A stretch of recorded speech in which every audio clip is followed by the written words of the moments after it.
You're watching How Leap. Let's learn how to turn on a full charge voice notification on your Android phone. First, note that most Android phones don't have a built-in voice alert for full charge. You need a third-party app. Go to the Google Play Store and search for Battery Full Charge Alarm or Battery Alert. Download a reputable app like Battery Full Alert or AccuBattery. Install and open the app. Grant the necessary permissions, like battery usage access. In the app settings, look for an option to enable a voice notification or custom alert when the battery reaches 100%.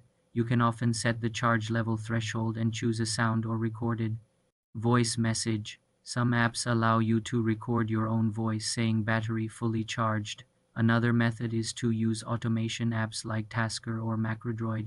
These are more advanced. For example, in Macrodroid, create a new macro, add a trigger for battery level at 100%, add an action for play sound and select a voice file or text-to-speech to say your battery is full. This requires setup but is highly customizable. For a simpler solution, some phone manufacturers like Xiaomi have this feature built in. Check your phone's settings, battery, for a charging sounds option. For more simple computer tutorials, subscribe to the channel.